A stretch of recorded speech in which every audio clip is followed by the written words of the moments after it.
Pastor. I am your host, the 5th day of the week host for this time slot, Sandi Craig. And I am so glad that you have joined me today. Well, if you want to know who I am, I am a pastor with my husband. We co-pastor Life of Worship here in Amarillo, Texas. Yeah, we're broadcasting here in this house from Amarillo, Texas. And we have services live on Shabbat. And you can tune in to our services on YouTube Live at about 5 o'clock in the afternoon on Shabbat. So yeah, you want to do that.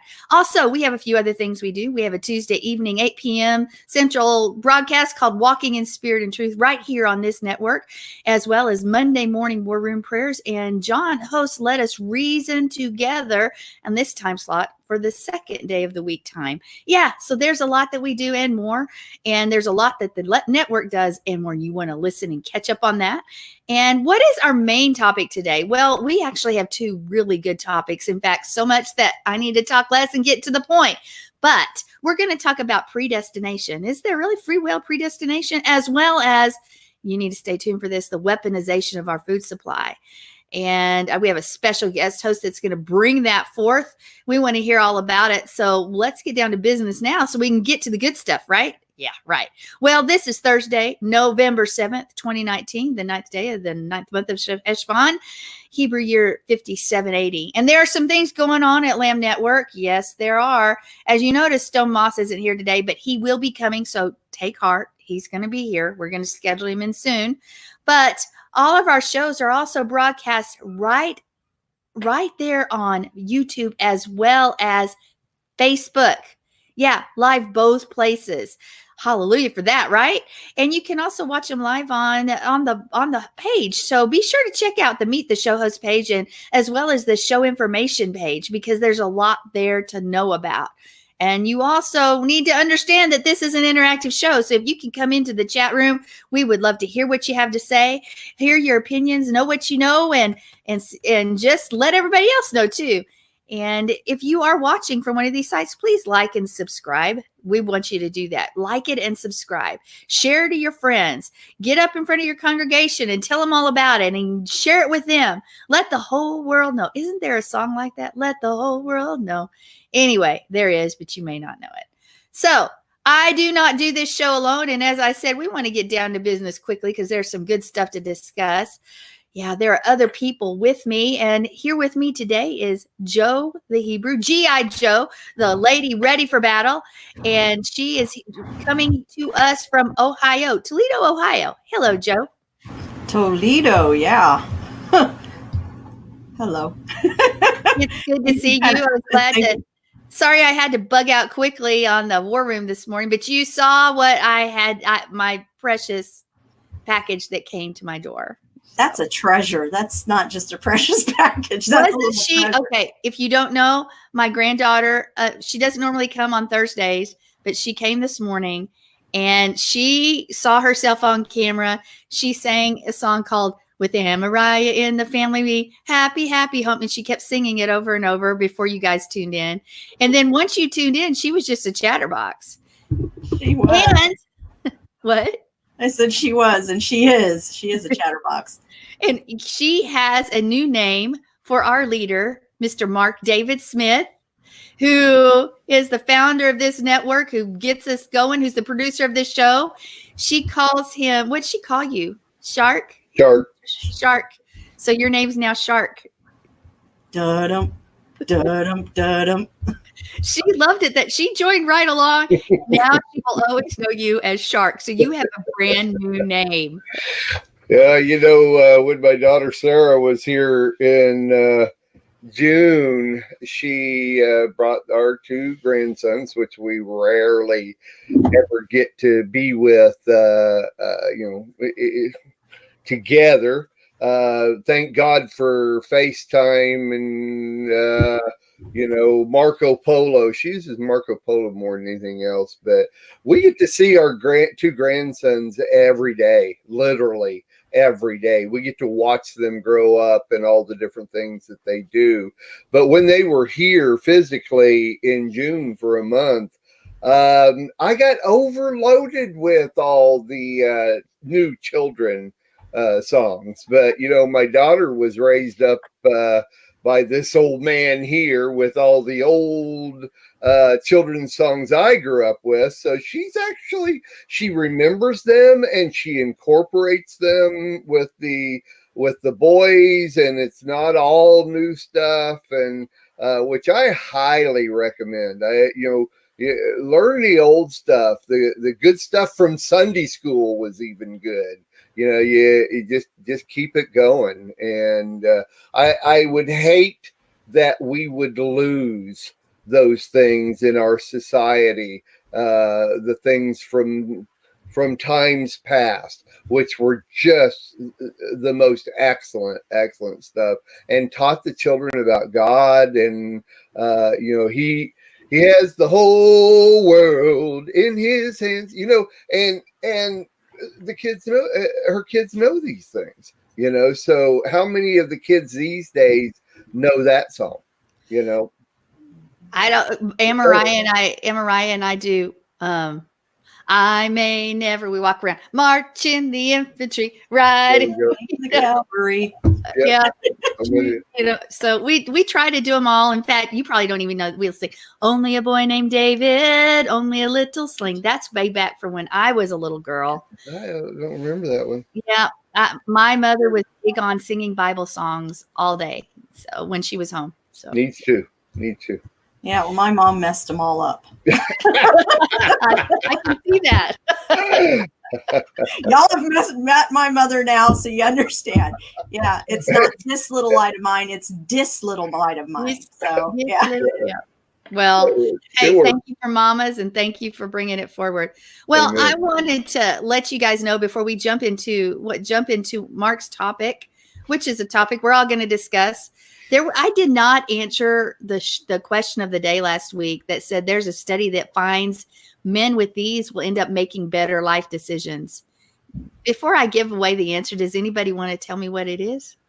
Say it again, the question. There's a study that finds men with these will end up making better life decisions. Children. Well, I think. I'm sorry. I said children. Children. Well, that's a good one. I think it's the same answer that you had for another one of your questions. I think it's a man cave. If you have a man cave, you get to go. The men go in there by themselves. They get to be with God. So be with God. J.L. Craig needs to tell us what he thinks real quick. What do you think? There's a study that finds men with these will end up making better life decisions. Because I'm going to give away the answer in about 10 seconds. He's not doing this while he's driving, is he? Shh. I will not be responsible. All right. Okay. Well, guess what it is? It's daughters. Wow. Men with daughters will make better life decisions. Well, let me just sit up a little more straight here. I have to totally agree with that. Oh, well, anyway, sorry I didn't give that information before. Especially guys, the men with two daughters, right? Because it balances them. One's okay. One is fine. Well, I would love to stay here for a little bit, and I would love to jump into our news attack, but we're going to skip all that today because why? We can arrange this program however we want to, because Mark has a topic that we're going to jump into and have a little fun with. It says, God knows everything before it happens, right? Question mark. Predestination? Question mark. So, Mark, tell us what you're thinking.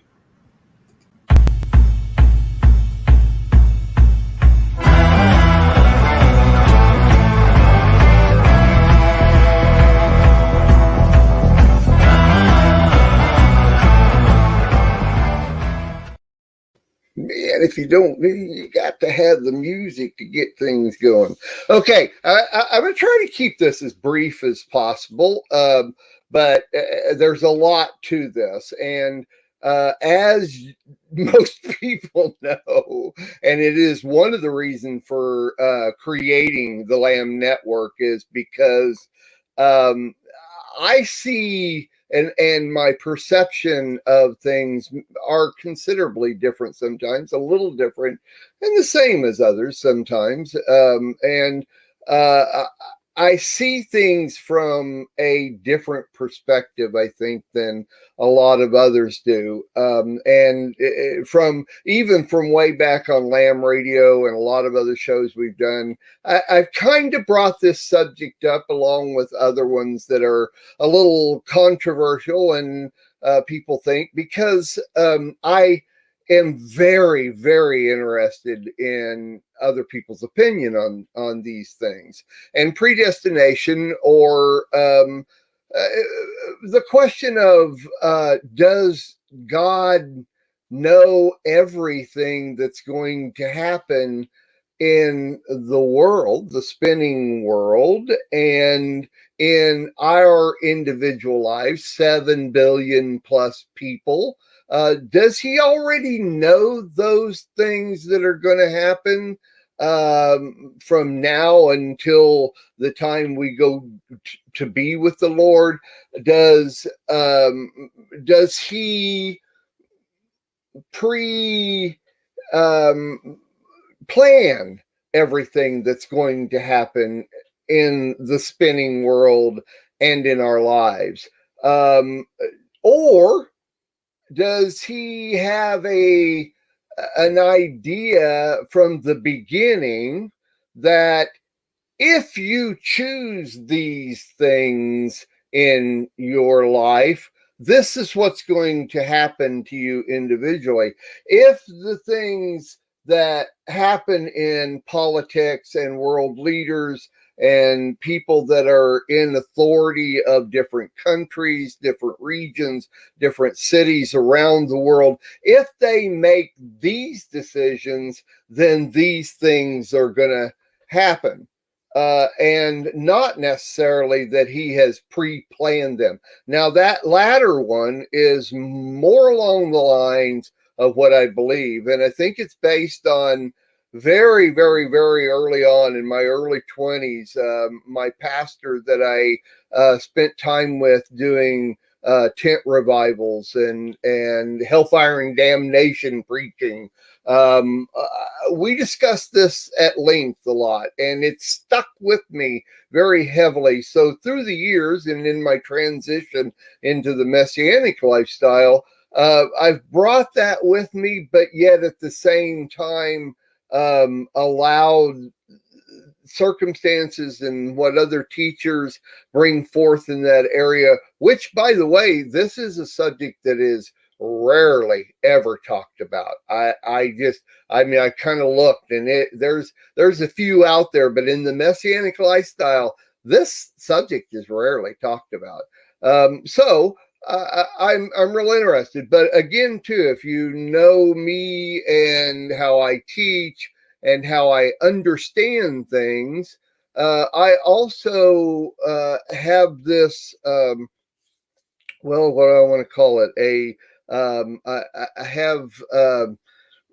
I don't like it when people just use words or phrases because they've heard somebody else use it, and that's the way they understand that word or that phrase, and they just use it randomly. And so for me to understand something like predestination or God's will or at will, those type of things, I always need to know the definition of these words. So I've kind of put together a few words so that we can understand a little bit more. And I'm going to start with the word destiny. Destiny, in my opinion, is a word that is highly misused. And people even name their girls Destiny, of course, with the LGBTQRST. I think even boys will probably be named Destiny. Anyway, makes a cute little girl's name. But do people really look up the definition of these things before they go naming their kids the names they name them? So, destiny, the events that will necessarily happen to a particular person or thing in the future. the hidden power believed to control what will happen in the future. And then they put the word fate. I think that's interesting. So, and by the way, these words, all these words that I'm giving you are, they're from Latin. And so that makes them Greek words. Don't get me started on Greek words. That's a whole nother show and a whole nother subject and talk. So let's flip over to fate. The word fate means the development of events beyond a person's control. Beyond a person's control, regarded as determined by a supernatural power. The course of someone's life or the outcome of a particular situation for someone or something seen as beyond their control. The inescapable death of a person. Now, this is the one you really want to get, because fate is the base word that is behind destiny. And this is where these come from. Being a Greek-based word, this next definition will explain these in detail, and also the next words that are coming based off of the word destiny. Destiny and fate. Fate is our base word, our foundation word that creates all these others. So I want you to listen to this, because this is really important. This is the origin of all these words. It's three goddesses who presided over the birth and the life of humans. Each person's destiny was thought of as a thread spun, measured, and cut by three fates. These are harder than the other ones. Lachesis and Tropos. Those were the three goddesses. So that in itself ought to give you an idea what we're looking at when we're talking about fate, destiny, predestination. And let's go to predestination next. The definition of predestined or predestine is of an outcome or course of events determined in advance by divine will or fate. Divine will. That means of a supernatural god or goddess, that it's their will. And we'll get into that more here in a minute. Of God, capital G-O-D, destined someone for a particular fate or purpose, determine an outcome of course of events in advance by divine will or fate. Once again, the same thing. So here's another word that I wanted to check out. Preordained. In other words, it's kind of the same thing as it's an outcome or course of action decided or determined beforehand. Predestined, decided or determined beforehand. So there you go. Preordained. That's another word that is kind of commonly used. Here's another word that we're going to hear a little bit more about, and that is the word providence. Remember, all of these words come from that original word fate, which in the Greek has made these other words. The word providence, the protective care of God or of nature, of God or nature, as a spiritual power. So, and the word God they have in here is capital G-O-D, the protective care of capital G-O-D or of nature as a spiritual power. So providence, if you use that word providence, you have to let everybody know, is this of capital G-O-D or is it of Mother Nature?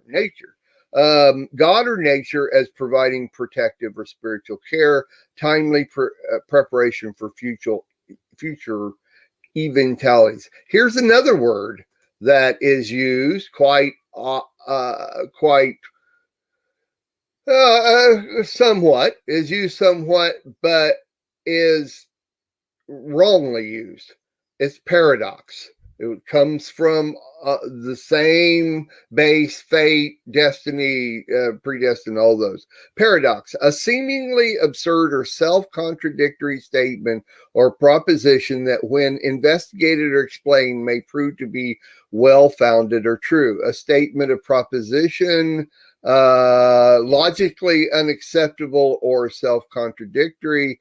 A situation, person, or thing that combines contradictory features or qualities. And that's what I was talking before, capital G-O-D, or nature. So it's real common in man to use in our lives, in our lifestyle, in the Christian and Jewish lifestyle, and the world as a whole. It's real common to use words that are actually contradiction of themselves, but yet sound so much like what you're saying, it doesn't really work. So predestination, this is the definition of this based on Wikipedia. Predestination in theology is the doctrine that all events have been willed by God, usually with reference to the eventual fate of the individual soul. Explanations of predestination often seek to address the paradox of free will. So the contradiction or contradictory statements of free will. So when you say God's will to do this, you can actually have a contradictory statement in there, whereby God's omniscience seems incompatible with human free will in this usage. Predestination can be regarded as a form of religious determinism and usually predeterminism. Predetermined, so determined and predetermined. Let me give you just a little quick history. There is some disagreement among scholars regarding the views of predestination in first century Judaism. So Christianity had their idea of predestination, but Judaism was way off. In other words, they absolutely believed in God, but it is God's will, and this is more my understanding, is that it is God's will that these things happen, and that's what his Torah is all about, and the prophets, the writings, the Brit Hadashah. It is basically his will that these things happen in the world, the spinning world, and in everybody's life in this world, especially us that hold that lifestyle dear. So if that is his will, and I'm not going to call it free will, it's just his will, then it should be our will too. But it doesn't necessarily mean that he has pre-planned everything that's going to happen, or in my opinion, I believe that it doesn't mean that he also knows that these things are going to happen. I believe because of will, because of our free will and God's will, God has given it to us to have that free will, and we can make a decision of which direction we're going to go. When we go a specific direction, or when world leaders go a specific direction, it causes these things to happen. He wills it, but it doesn't mean that is the way it's going to go. He knows the end from the beginning because he knows the heart and the will of man. And overall, this is the destination that it will finish up. Doesn't mean that it's destiny, predestination, or predetermined that way. That's my opinion. So here we go. let's bring everybody in and get everybody else's opinion on this. Let's start. Sandy, what do you think? I mean, based on the whole thing that I put together, I'm very interested. There's no wrong or right answers. Well, I personally believe, and this is only my opinion, that I believe that time is something that we are restricted by. It says that we are seated in heavenly places right now with him. And with that being, I believe he does know the end from the beginning, as you said, but you said it in a different aspect. I believe that he has given us, he has things set in order, but he also is not restricted by yesterday or tomorrow, that he's already been at the end. He's already seen the end. So thus he knows our choices. There was an interesting thing I came across on this, and it says, let me find it and I can tell you what it says. The sun can melt butter, but it can also harden the ground. The sun can make the flowers grow, or the sun can cause death to those very same. It's the same sun shining, but on the world or on the individual, but it is determined. It is all determined by the vessel. Yah knows if the heart will be receptive to change. It's the heart that makes the difference. But in that, I believe that. So I believe a little differently than you, and that's okay. That he's already seen the end. He knows the end result. Yeah, we see how his heart was changed because he's already been there. He's already seen that by Abraham and others. Moses, God moved. They moved on Yah's heart, but he's already seen the end. He's already seen the beginning. We know that he says that he wants. Hello, here's Mr. John Craig. Hi.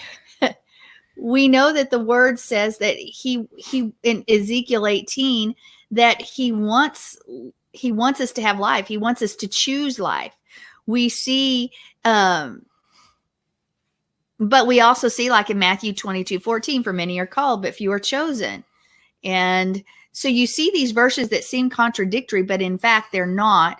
When we find a contradiction in the word, it's not the word that's contradictory. It's our understanding of the word. Now, as you brought up the sages say it's a mystery. In Judaism, they say it's a mystery. Predestination, free will, it's a mystery. And the fact that we try to reason it out with our human reasoning is not going to work. We're not going to be able to grasp the infinite wisdom of God, period. And I believe in that, in part, that's true as well. How we can't figure that out, but yet we also know that we also see where Joseph said it was God's will that he follow that journey, because he had the journey planned out from the beginning, even though the brothers chose to sin and do what they did. So we find this concept of free will versus, or as you said, will. I'm saying free will versus predestination throughout the word. But the contradiction is just in our understanding, because our minds are so finite. Our minds, we try to understand something that's a concept beyond our understanding, because again, I believe we are so linearly built that we see time as this thing that hasn't happened. And I believe God's been there already. He's already seen that. He's seen the choices. Yes, because we do have the choices. He chooses to give us the opportunity to make choices for him. And it's our heart that determines the outcome. But, he says that he desires all of us to be saved. You saw, your eyes saw my unformed substance, in your book were written, every one of them, the days that were for me, when as yet there was none of them. So there we see that concept that he knows the end from the beginning, and that he's already seen our life play out in a whole. But it's us who are so limited in our understanding, because we are constricted by the idea of time. And I could go on and on, but there's not going to be time for everybody else to talk. Right. So let me respond real quick. Okay. two things. First of all, extremely good scripture that you brought up when he says that I laid before you life and death, choose life, right? Still yet, and like you said, see, I think it's like I said before, with God, it's his will. There's no free will. He already has that will. We, on the other hand, he has given us free will. In other words, he doesn't set our path. He gives us that ability to choose death or life, and we can. And he knows that whichever way we choose, this will happen if you choose life, and this will happen if you choose death. See, and so that's why I say with God, it's not a free will, because it's already predetermined with him. That's his will for this to happen. But with man, we do have free will to make one path of our lives go or another path of our lives go. So I think that was really good what you said, and a perfect verse to look at when God, which is rarely in scripture, where God gives you two paths and says, now you choose that path. Okay. But I'm asking you to choose life. So it's interesting that explained it all. Very good. And I had forgot about that. That brought that up. Joe, go ahead. I'm going to make it very simple. First of all, God created children to show us things. And as a parent, we're preparing to go to, let's just say we're going to go to the doctor's office. We know we're going to get to that doctor's office. We have that destination, and we're getting our kids ready. That child is going to choose if he's going to put his pants on and get ready on time, or if he's not. And yeah, we sometimes have to give them a little spanking and stuff, and there are times in life where things gear us towards a different direction. And the child has, we got to feed the child, get the child ready. And we are doing all this while the child still has his own will, his own choices, and he doesn't want to do it. You practically have to drag him through some of the things. But at the end result, you end up at the doctor's office. Well, we look at scripture, and the Father has put throughout the scripture the things that are going to happen. But we have to decide if we're going to go kicking and screaming to do it, or are we going to be obedient and follow through with what he wants us to do. It's like you said, it's our choice. And it's the same with children. This is, I believe, why he calls us children, because we are just like our children. And he blesses us with children to show us the actions that, yes, the child has the free will, but yet there's still discipline that happens in that child's life. There's still consequences that happen as well with the choices that we make.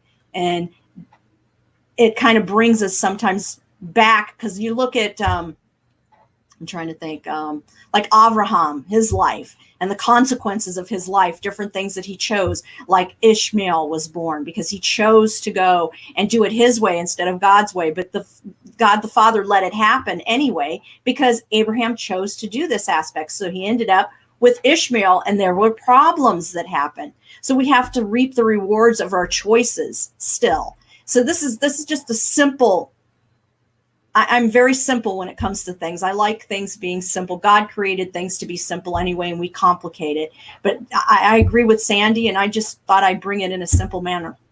Well, very few people agree with me, so it's perfectly fine. I've dealt with that. But what I'm hearing from what you say, it's not the beginning or the end.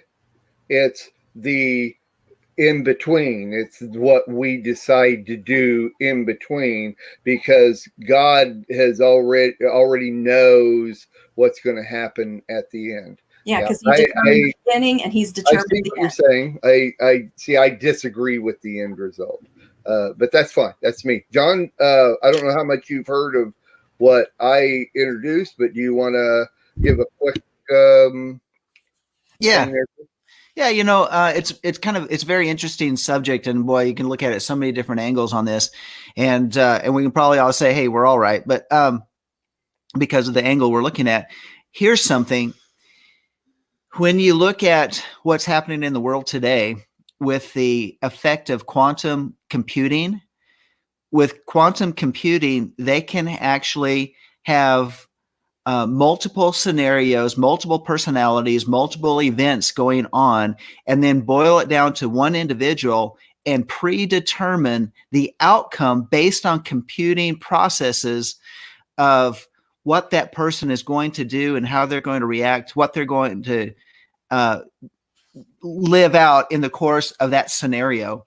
And that is based on quantum computing. It's almost like it's the AI technology is able to go in and say, I know what your life is going to do today, this week, this month, this year, based on the circumstances and the way everything is playing out in cultural, political, geophysical world events that are going on. We can determine what you're going to do. And quantum computing can boil that down and get it calculated within a second. So it's predetermined. It's predetermined now by a computer. By a computer. Now, let's give it back it off for just one thing.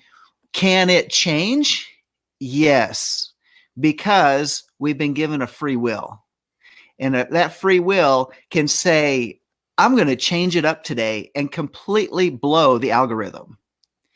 And I really think that that kind of plays in with this whole concept of predestination in terms of a hard sense, is that we've been given that whole element of choice is that one factor which may end up being the very one factor of our eternal destiny. Yet the Father knows the outcome.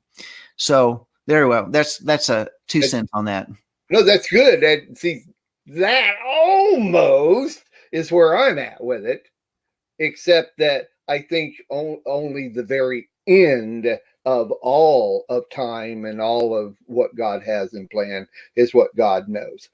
In between there, he kind of has an idea because man and world leaders make certain decisions. I agree. Very similarly, and I'm almost done here, very similarly, I've asked John, Sandy, and Joe to watch a documentary that I just saw on Netflix. I think everybody should watch this.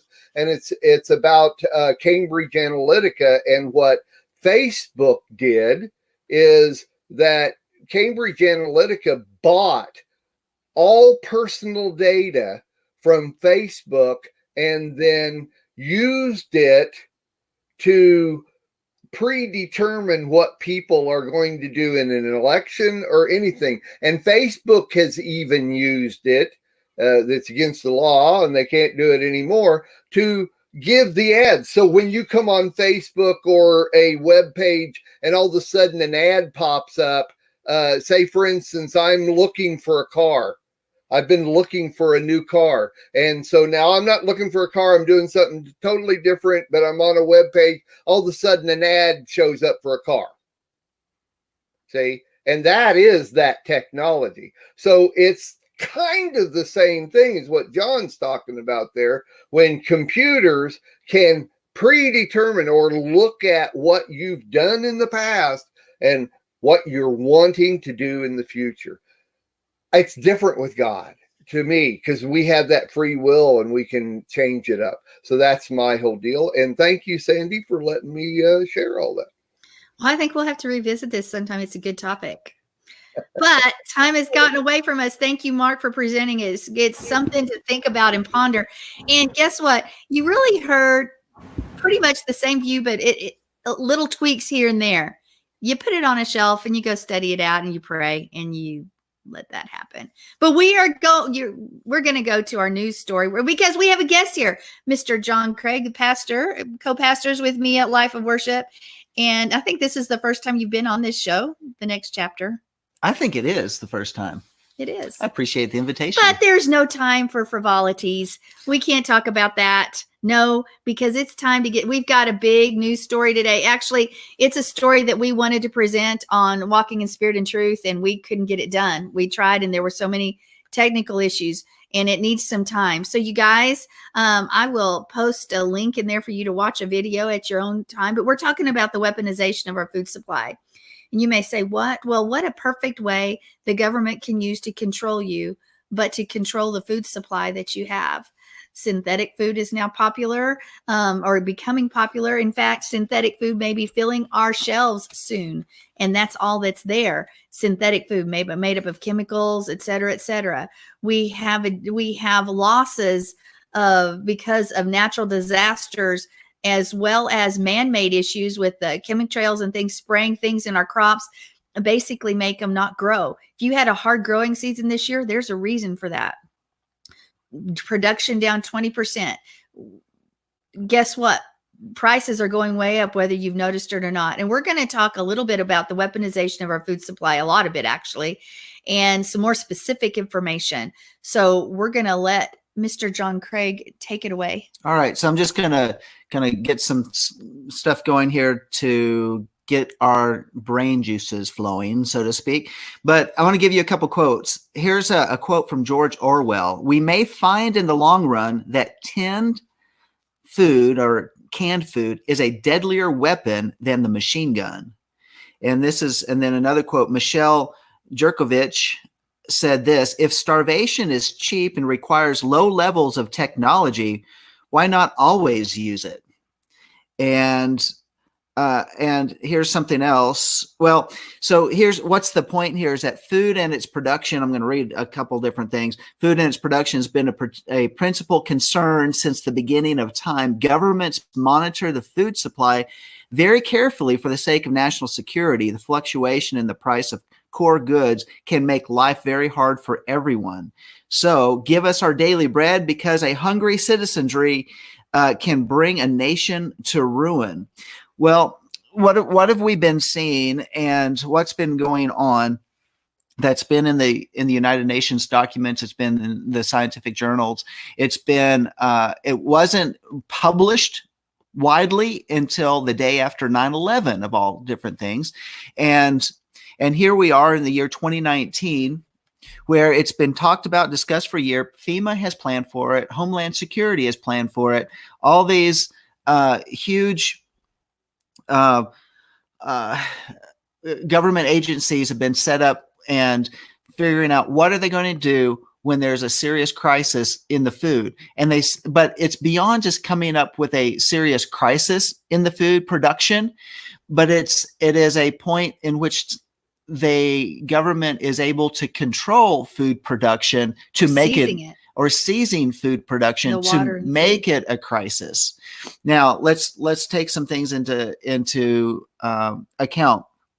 There have been events over the last several years where there was a county in South Carolina where they did and I'm going to call it this because this was a Mike Adams Natural News report, where they nuked a county with chemicals, which literally killed the entire production of pollinating insects. And for example, 2 million bees were killed in one aerial spray over. Because what was it for? It was for, and this is what they said, for the general public's good. Why were they doing this? Because they said that they needed to test a particular chemical to see if they could wipe out the nefarious Zika mosquito, or Zika virus carrying mosquitoes. And what did they find out? Yeah, they were able to wipe out every organism that pollinates in that county. And that weaponization of using chemical spray overs, from pesticides to the geoengineering, which, by the way, the geoengineering that we see in the skies today, some have called it chemtrailing. It's when you look up into the sky and you see long plumes of cloudy, filmy-like sprays coming out from aircraft. You may even think it's clouds because it's dispersed. Yeah, and they're all straight line grid lines that they eventually cover the sky and cause a almost a dimming of the sky, a haze. And these are not contrails, because contrails dissipate rather quickly. But in those is more than just aluminum and barium, which are, of course, bad for the soil and bad for crops and bad for health. But they're also have found out when they do a chemical test and analysis that there's other ingredients within those Body sprays, parts. which includes human cells, nanoparticles of blood, and a number of other different things that actually fall onto the earth, onto the plants, and are absorbed into the plants. Enough so that it makes plants actually bleed. Yes, there have been plants Look like blood is coming from plants now. Yeah, there's certain plants that their plants are filled with chlorophyll. So if they're going to leak anything, it's going to be maybe a clear or a greenish liquid that's going to come out of them.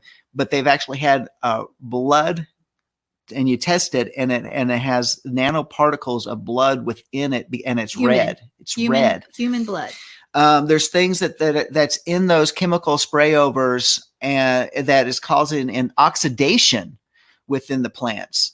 And for example, one lady, and her name is Celeste Bishop Solomon, and she was part of FEMA. And she was involved in these high-level government organizations. And when she found out what the whole plan was, she packed up her suitcases and left town. In fact, what she did, she heard them laughing about killing the population, which is why this is happening.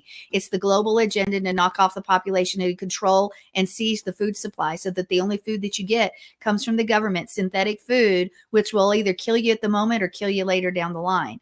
But it is all part of the plan. And she heard them talking, and there was this evil demonic laugh that came forth from these people. And she packed up her bags and left. A person that was in this organization said, I can't be here, because there was an evil to it about the whole goal of killing the population and how fun it is. And she's heard it twice, but she packed up and left and got out of the government that moment. Yeah. Literally. So the best way to wipe out populations, and the most cost efficient way, is the answer to this question: why waste bullets when you can bring a nation to its knees by starvation and disease? Now, when we look at what happened with the crops this year, the crop production this year in the United States is only 20% of what it was last year. And we can say a lot of weather related different things. And the question is, the weaponization of our food supply is not only related to the geoengineering aspect of it, but also the weaponization of the weather, as it's to control the food. To control the food process. Too much rain, not enough rain. They can control They can control how much rain comes in and is dumped on an area. We've had massive floodings, and we've had massive droughts, and that's not just in the United States, but it is worldwide. And so much to the point that China is like, what are we going to do to feed our population? And they've been coming to the United States. And President Trump just passed some type of trade bill with China by which we would sell a portion of our food to them. But what's happened this fall during the time of harvest? They have, and of course, there's harvest throughout the summer. So they've not been able to get into a lot of the fields because there was such an early snow in much of the bread belt that they cannot get into the fields to harvest the soybean and the corn. And because the snow came and it's too wet, and then the concern of fungus and molds and stuff getting on the crops, not only the production was less, but what they're able to harvest out will be less as well. These are the things that the government's been paying attention to. Well, how's that going to translate? And we're going to kind of boil this down. How does this translate into what we see at our shelves? Because most people, it's strange enough that our education system doesn't tell people how food gets to market, by which we go to the grocery store and buy it.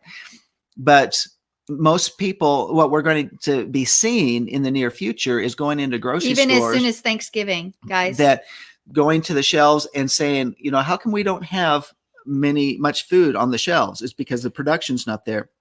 The canned food that we're seeing and the processed food that we're seeing on the shelves today is from last year's harvest, because they're still getting this year's harvest out of the fields and going into production. The very little that there is. So go ahead. I wanted to just help you guys understand too.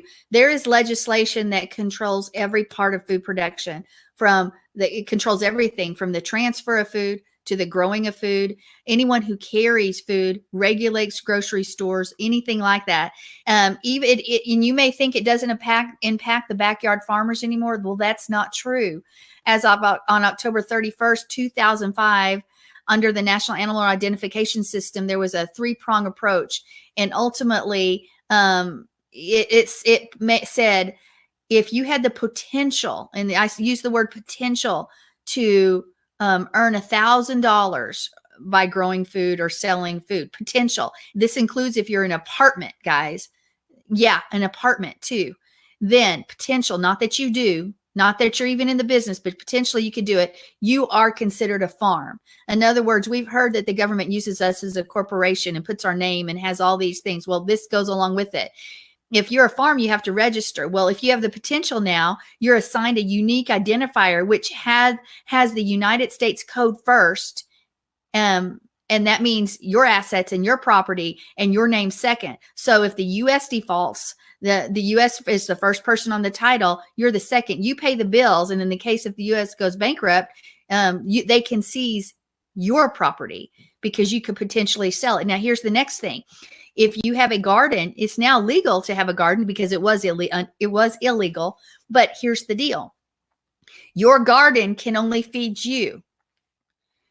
If you feed you, it does not allow you to feed your family. If I grow something in my garden, I can't feed him. Because once I do, then that becomes that's an illegal, that's like a farming activity. You are only allowed to grow food for yourself. Personally, you, not your family, you. So you may grow food on your own food on your property and consume it without the government regulations. And if you eat it yourself, you don't have them. But if you serve it to any member of your family, now you are subject to all government regulations. Now, who of us is going to grow a garden and not serve the people in our home?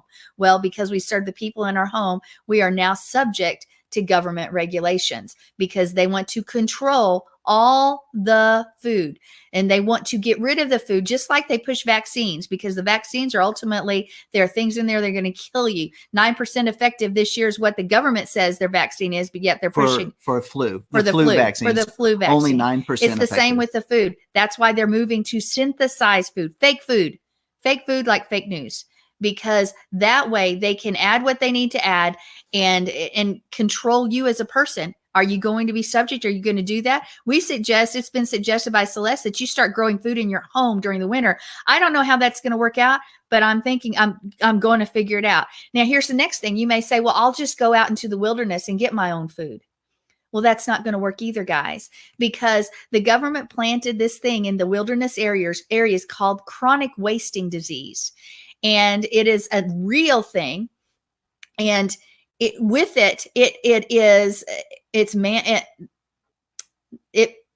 eats the brain, so there's no brain left. And you will never know if it's been contaminated, but they put it out in the wilderness areas to attack plants and animals, deer, elk, moose, all of that stuff that we might use as a food supply. So that if you took hold of that meat or that plant, that you would contract that disease and you would also die. It's man-made bioweapon and similar to the Andromeda strain. And we got to take it serious. And they've done it so those people who live off the land can no longer live off the land. You have to come into the cities. You have to be government dependent. It is all a plan of our government to control us, the weaponization of our food supply. So we can't even go out and kill our animals. Now, if you look at the map is centralized in some areas of where the chronic wasting disease exists. But Celeste Sumar, who was in this government thing, says, don't be fooled. It's everywhere. You know, don't depend on a test. Don't depend on anything. This chronic wasting disease is out there in the wilderness areas on plants and wildlife so that we can no longer search out plants or wildlife for ourselves without being subject to this disease and dying from it. Right. And so one of the whole purposes of this is for population control in terms of how many people are living. And of course, the stated goal of the globalists is to reduce the world's population to 500 million, according to the Georgia Guidestones. And the Pentagon's National Defense University said this on the eve of the 2003 Iraq War.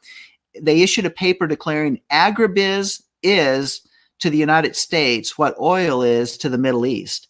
Agribusiness has become a strategic weapon in the arsenal of the world's only superpower. And William Engdahl has astutely pieced together the weaponization of seeds and control over global food production as the central strategic weapon of the world's only superpower. These silent weapons are used by U.S. aid and the powerful American tax-free foundations. Well, what does that mean? Well, for example, there's a company called Monsanto who's changed their name to Bayer. Bayer's related to the same chemical company that sold the chemical weapons to the Nazis that were used in the gas chambers of Nazi Germany. Monsanto has gotten such a bad name, especially with Roundup and the glyphosate issues and cancer-causing things. So they're going by the name of Bayer now. There's a big Bayer plant in Lubbock, Texas, that was just built this last year, over the last couple of years. And the Monsanto plant. It does say Monsanto. It says Bayer on it now. I passed the other day. Oh, well, as a new sign. When I went and took Mom to the hospital, it still said Monsanto. Oh, it's up on the big side of the building. Okay. So they're using both names.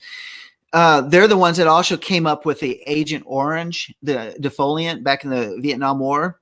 But what glyphosate does is it kills the beneficial soil organisms vital for the uptake of critical minerals into the plant. So leaving a less healthy, less nutritious food supply as well. That they've also chemically or genetically modified most of the seed in America. And now they and their other agribusinesses control 95% of the U.S. Production. It may be world production of seed.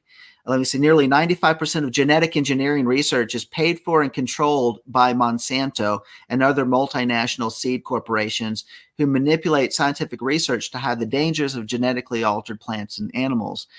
So what are we looking at? We are looking at, I've mentioned several different things, what's happening even this year, things that we've been planning for in the Hebrew roots community, Messianic communities, things knowing that in preppers, we've been looking at a time where the food would become a shortage. It's here. Guys. It's here. It's here. We're talking about things that are man-made, but we're also looking at things that are actual geophysical things that are happening within the earth itself as the world goes through a change, and it's not man-made.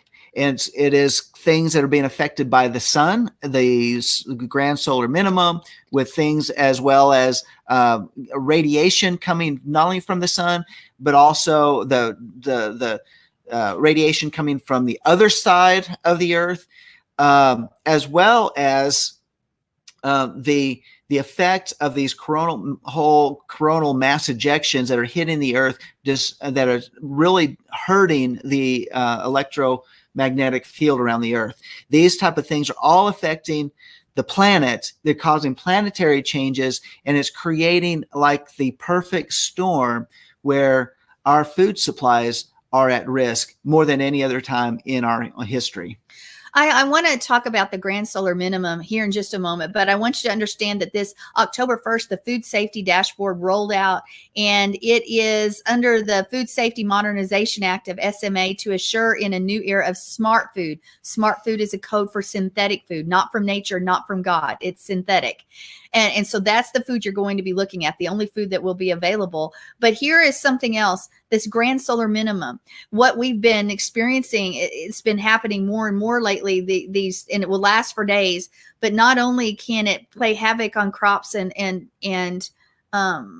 atmospheric conditions, but these grand solar minimums that are happening also affect you. It brings forth violence in a person. I don't know if you've ever watched Kingsman, but the Kingsman movie, they had some weapon and they turned it on and people became violent. Well, this is a natural thing where people through the cell phones, that this is a natural thing that's occurring. And people that would normally not do things do certain things because of this. People are up in arms. And it happens in these rolling events that get closer and closer together. People's love for each other waxes cold. Now you set that up with people that have been brought in from China, from Russia, that have been placed throughout the United States, as well as other troops, and people who normally might not do something but could all of a sudden these grand solar minimums are happening. You wonder how they could go and take a population out.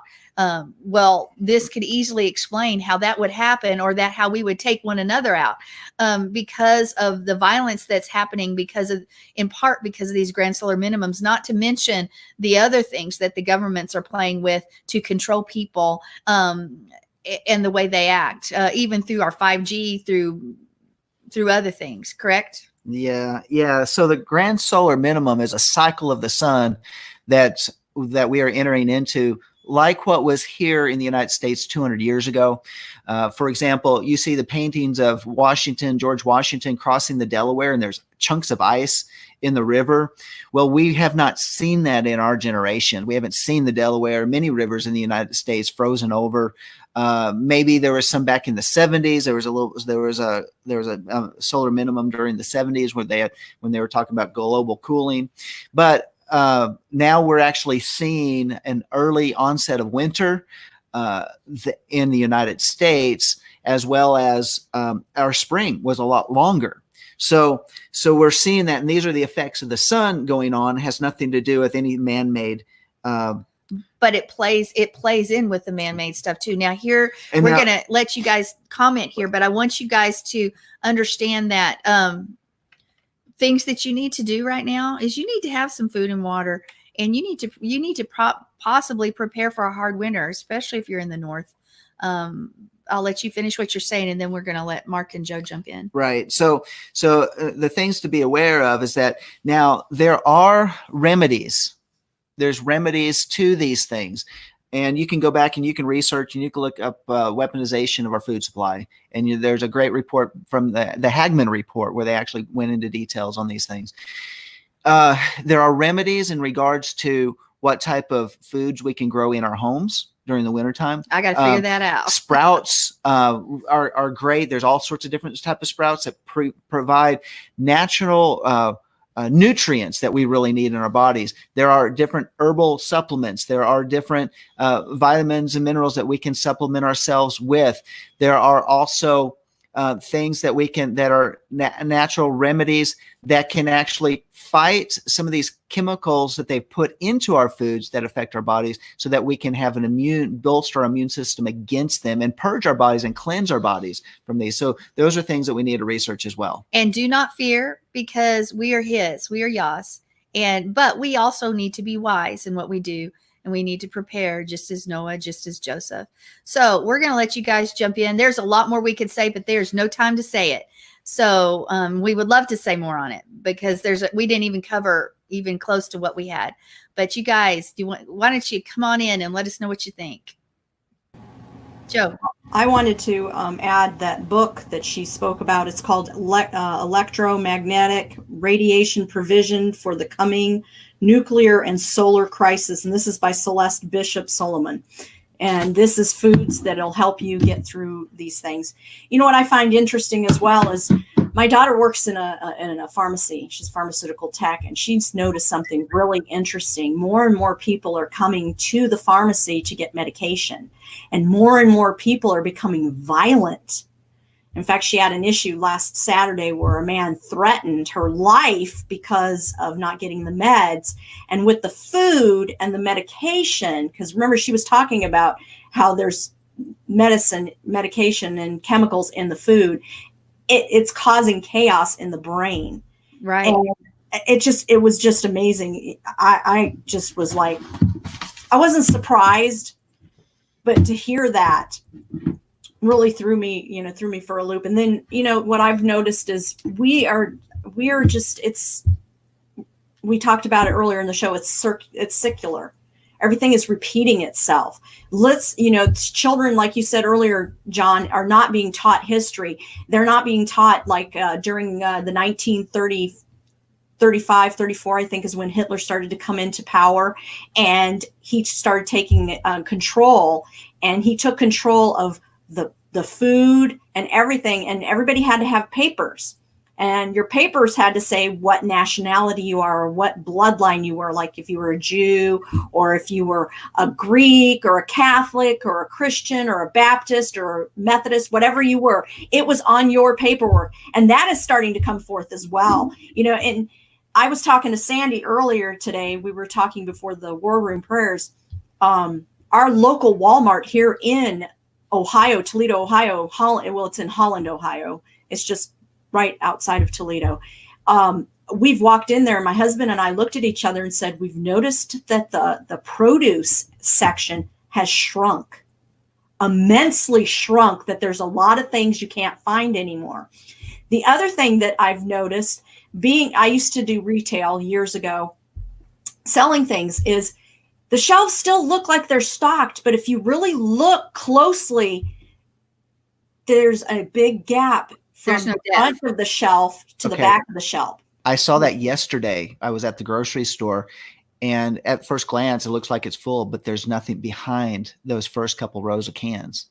Yeah. And the other thing was, we went through another canned good area, and I said, why are the shelves empty? So I asked this one guy, and he goes, oh, well, we're restocking, was his excuse. And Dave and I looked at each other and said, no, I don't think they're restocking, but they're not putting as much as they did before.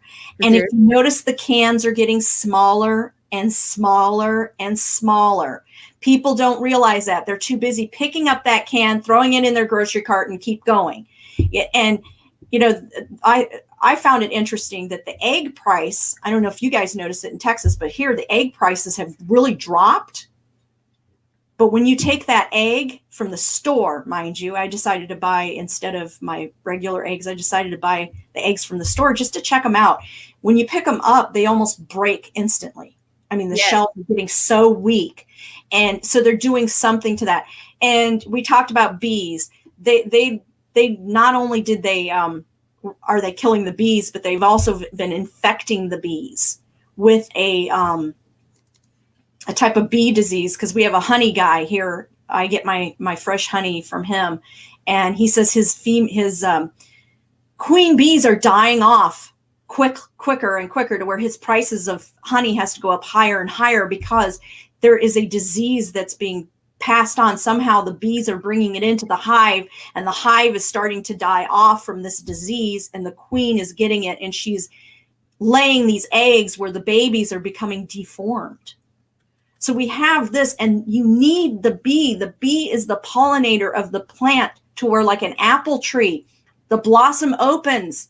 The bee goes from one blossom to another so that it can produce an apple. If you don't have that, you're not going to get an apple. Right. The apple is not going to exist. That was the whole thing about that South Carolina experiment, was it affected the pollination of those of the bees. If you kill the bee, then you kill the people. You kill the food cannot produce. Now, I want to tell you what's in their plan. In their plan right now this is what they plan for you to eat. Get something like a protein bar. You may have that. One person may have part of a protein bar every 3 weeks. Yeah, that is what they are. What, huh? It was 1/3 of a bar every 3 weeks. That's all you get. That protein. is per person. That is the amount of food the government expects to give you to eat. 1/3 of a protein bar every 3 weeks per person, period. That is their plan. And they laugh evilly about it, because that is what they're doing. Mark, I want to bring you in. Oh, Joe, go ahead. I was going to say one other thing, because, you guys know my mom's from California, and I found this interesting. My sister had told her this, because she's a realtor. They are now selling more and more condos. They call them condos. They're apartments. And my sister went into these apartment condos, and they're all computer security cameras. You've got these refrigerators that talk to you. They sound wonderful. Okay. And my sister said, I felt like I was in a sci-fi movie when I was showing this condo to someone, because they say they have a locking mechanism. Now think about it. They have a locking mechanism where it's all computerized. You stick your thumb on there, or your eye, or whatever it could be, or punch in a code. Well, you're in your apartment. All of a sudden, the government decides there is a lockdown. You are locked into that apartment. You cannot get out of that apartment. All the windows are locked. Everything is locked, but it's for your safety. And it's all controlled by AI, which is a whole nother area we didn't even get to discuss yet. AI is going to be in control. Mark. You guys are all a bunch of conspiracy theorists. I don't believe a word of anything you guys said at all.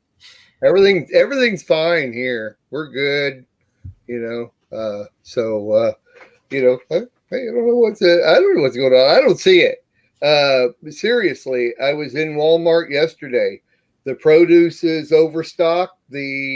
All the canned goods. This Walmart here, they stock 24/7. There has never been one time I have not been in that store in the aisles, in multiple aisles, that they are constantly stocked. And I'm saying the full thing is there. Now, that's what I see. I mean, I can only speak of what I see. I don't study this stuff out like you guys do, so I don't really have anything to add except that so much. One thing Joe said that I do agree with, that I've been noticing for quite some time, is the eggs seem to break immediately, and I don't like my yolk broke. I want that in over easy, and it's easy when the shells are so thin that you break that, and it's real easy for the yolk to break too. So I've had to learn not to. Now, we'd love to buy them at somebody's house down the road, but the one we were getting them from don't do it anymore. So anyway, seriously, I don't personally, I haven't seen it, so I can't speak to it. I believe everything that you guys are saying. My fingers are crossed. I'm just joking, but I mean, I trust and respect everything you're saying. But once again, here's my question. Could this be at least starting from regional areas? If both of you guys are seeing it, but I don't see it at all anywhere. And we get our groceries from 3 different sources. In other words, I buy the basic stuff that is no big deal from Walmart. Adina goes to Food Lion and Publix because she likes the quality of other things and different products we can't get at Walmart. She buys from there, but it's the same thing. All 3 stores in our area, 3 grocery stores, are overstocked all the time. I definitely think you're going to see geographic moves, but you're going to see a lot of this experimented with in California. In fact, they say they're experimenting with California, and you're going to see it. The larger the city, you're going to see more effect from it. Okay. And what I want to remind everybody, a lot of this information isn't coming from somebody who's outside just sitting at a computer. The information is coming from someone who worked in FEMA, who heard the plans, who knows the plans, who seriously studies and knows what's coming. And she herself said, time's pretty much up. It's not that it's going to start. It's already, there's not an event that's going to start things. It's already started. I can tell you right now here in Amarillo, I was telling Joe this earlier, canned salmon and some things like that, that's been unavailable now for 5 to 6 months here in Amarillo, Texas. It's been off the shelves. You look at the shelves and there's a big blank spot. And I keep thinking they'll resupply, they'll redo. Nothing's ever, at least the last time I went to the store, which was a few weeks back, but it was not there. And that's been months. So I'm going to let you talk some more, John, here, but I want us to remember, it's not just us sitting out here. This show is simply, you don't have to believe it. It's okay. But we want a warning out there, just because we do need to be prepared. What if she's right and by Thanksgiving there's nothing on the shelves? What if it becomes like Poland and other countries back in the day when all you could buy was, you walk into the store thinking you're going to stock up and there's 2 things available, some pate and something else?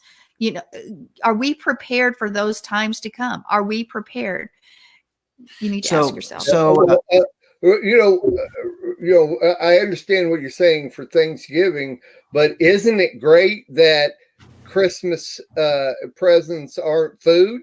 Because there's an overabundance of those. And so I think they're taking everything off the shelf as food to make room for more Christmas gifts to be sold. Think about that, Mark. Yeah.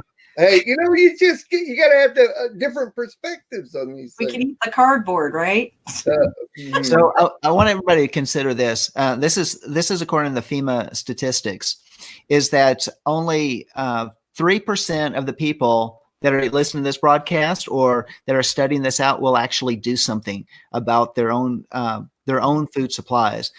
7% of the people listening that learn about this stuff will do one or two things.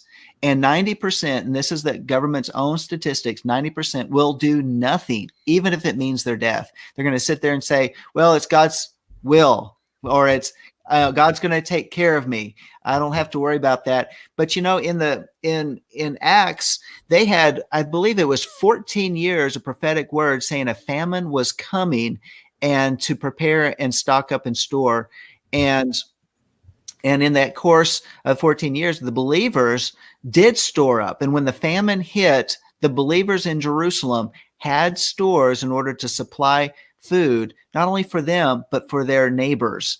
And that is one of the things that we have to consider, is that we have a number of different issues. If we simply look at the weather patterns this year, the elements of that perfect storm, all of the events coming together congruently, creating an aspect that there are food shortages on the way simply because of government statistics. And I don't believe that even what they're telling us now is even the full spectrum of how it's being affected. That I think they're even they may be even being a little too positive on the food production. Now, I'm not trying to say look at the glass half empty. I'm just saying let's be realistic and be prepared. And what do people do when they're hungry? Let's forget the grand solar minimum. They get angry and they sometimes get mean. Well, with the grand solar minimum and things like this, expect people to go berserk. That KP index, you know, when it goes down to 0, you'll have more heart attacks, mental illness, everything comes up. And all this is happening at the same time. Well, you know what? I have family in Spain. Y'all know that my mom's from there, and they've conversed with us, and things are really bad there. I mean, we've heard about Venezuela, but you're not hearing about the things that are going on in different countries. Spanish people are going and trying to leave their country looking for jobs and everything, and looking for food, because there's lack of food, lack of jobs, lack of everything over there, to where they are really suffering over there big time. And they are to the point where we've talked about it on the show about, they've talked about eating flesh. That has happened in Spain, where the history of Spain in the 1930s, I think it was. My mother had told me about the stories about how they ate the rat. First they ate the cats and the dogs. Then the rats started to come and they started to eat the rats because they were starving. The people were starving. Well, it has begun in Europe. It is spreading, people. It's not just going to be over there like we've seen in many years, where we're like, oh, it's just over there. It's not over there anymore. It's beginning to happen here. We're starting to see, like Mark doesn't see it in his area, but we're seeing it in Toledo, Ohio. They're seeing it in parts of California. They're seeing it in Texas. They're seeing it in, I believe she was from Minnesota, right? Or Montana. Montana. So they're seeing it in different places. They're strategically putting it in different places. And in this area, Lucas County is where I live. Lucas County and Wood County have farmers. The farmers do corn and soybeans. Their corn and soybean products were about not even 20% this year because of the rain and the snow, because of the area we're in is like considered swampland, and they had lost a lot of crop. In fact, even the farmer that used to be my landlord, his home garden he did a home garden that was like 20 feet by 30 feet for him and his family and his brother and their family. You know, they all get together and do it together. And he says we got 1/3 of anything from that garden this year because of this weather. Yeah, I and think because of the stuff. Yeah, at Celeste Bishop Solom's website at theshepherdsheart.life, You can look that up. She's got a blog on there where she took pictures of her garden, comparison of last year and this year, and how and she has greenhouses. She has a greenhouse where she grows a lot of her stuff, and she showed the difference between last year and this year. And she's someone that has been doing this for decades, for 50 years. She knows how to grow plants, raise chickens, all that sort of stuff. And she showed the difference of how her own soil, which she mends, she puts not chemicals, but nutrients, all that sort of thing to grow organically productive plants, how it's been greatly affected. Well, there's so much more to say on this subject, but we have reached the end of our broadcast. I know. I'll make a segment out of this so that we can have it individually on the website. People can go watch this individually. So, and that will be available. I'll publish it to the social media and that type of thing too. So, but we do want everybody to understand that this is all top secret. So please don't tell anybody about it. Oh, guys, there's so much more to talk about on this subject. We could, 2 hours would have been a start, but there are so many parts of this that we didn't even begin to cover. So do some research on your own and pray. And if the Ruach, if the Holy Spirit leads you, do some preparation. They always say you should have at least 3 days of food, even for natural disasters, food and water. So at least have that. And maybe if you figure out how to grow a garden in your tiny little house, which I've got to figure out in the midst of winter, let me know, because I'm going to be working on that myself. So, and if there's two of you, you need to have two gardens. Yeah, you got to have one that says John and one that says Sandy, and then one that says Amariah, et cetera, et cetera. So, but you know what? Let's pray and let's not fear, but let's be informed. All right. We do not fear. Look, Father did not give us a spirit of fear, but of power, love, and of a sound mind. He gives us wisdom on how to work and how to act. And we remember one thing we've got to be ready for is our heart. And the safest place to be is the center of his will. So that's where to be. Anyway, I want to thank you guys for joining us. Thank you, John, for coming on the next chapter for the first time. My pleasure. And I know you wanted to talk more. So we may have to have a part 2 or something somewhere. Maybe it'll be on walking this next week. So maybe we'll put some time aside for some more of this to continue this conversation. Mark, thank you for joining us. Joe, always a pleasure for both of you. And I guess, what else do I need to say? Oh, next week we are going to have part 3 from Sherry on the seductive nature of the occult, part 3. She's going to bring some things forward. So you don't want to miss that. And I'm not looking at a script right now. I think that's it. So, hey, till next time, to everybody, thank you and shalom. Shalom. Shalom. We'll be dancing in the streets, dancing at his feet, dancing in the streets of gold. We'll be dancing in the streets, dancing at his feet, dancing in the New Jerusalem. And we will sing Kadosh, Kadosh to the Lord of hosts, joining in the angels' choir, and forever we will be.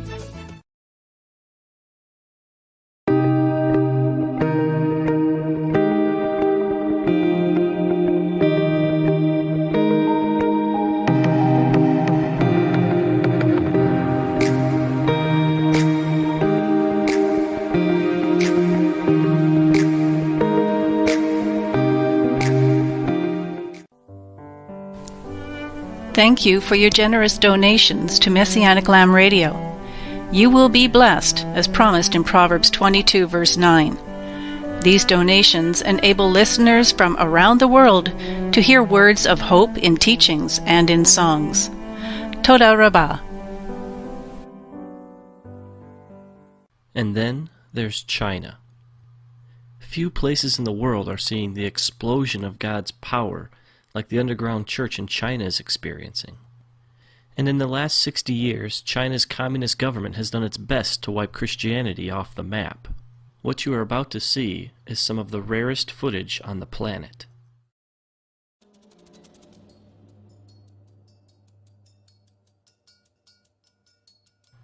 In this church, the people wake up at 4:30 to come together for 2 hours to pray and worship. They do this every day.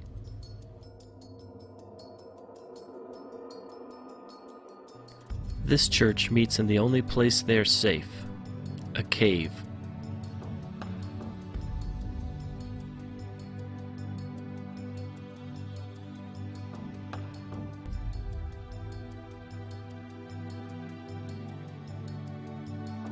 This church meets on a farm, far away from prying eyes.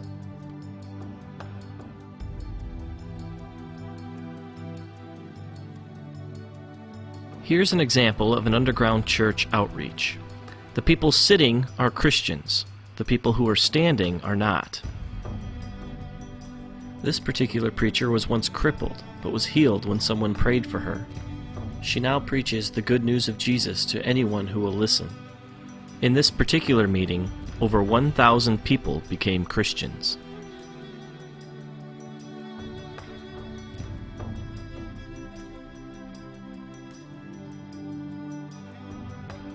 Here, Christians cast out demons from an 18-year-old girl.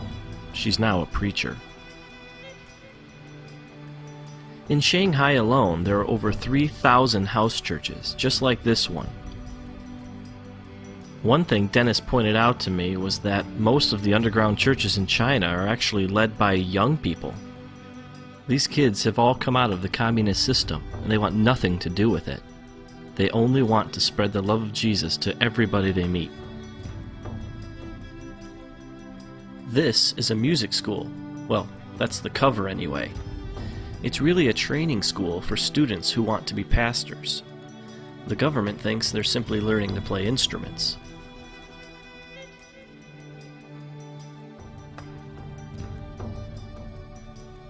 One thing I quickly realized about the Chinese church is that it's a lot different from the American one. For one thing, they think a 4-hour sermon is short. In this church service, it's 120 degrees inside the building. The people meet for 12 hours straight.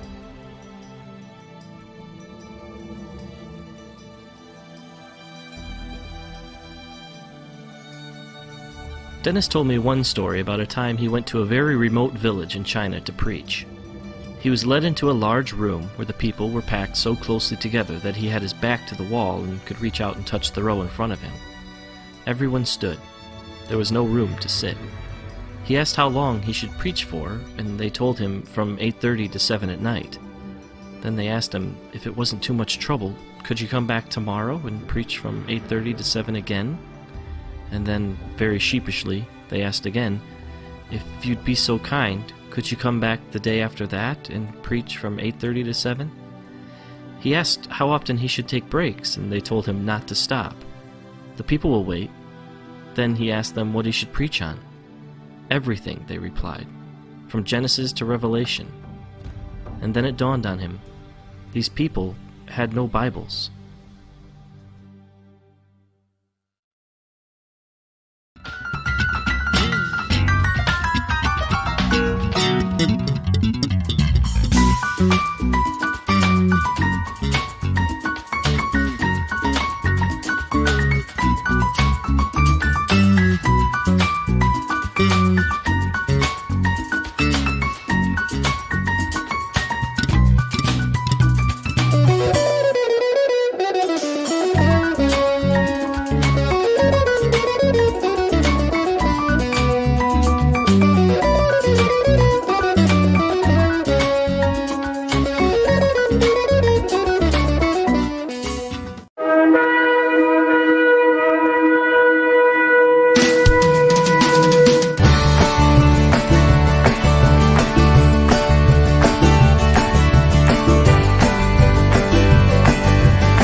Don't go away, your show will start after a brief pause.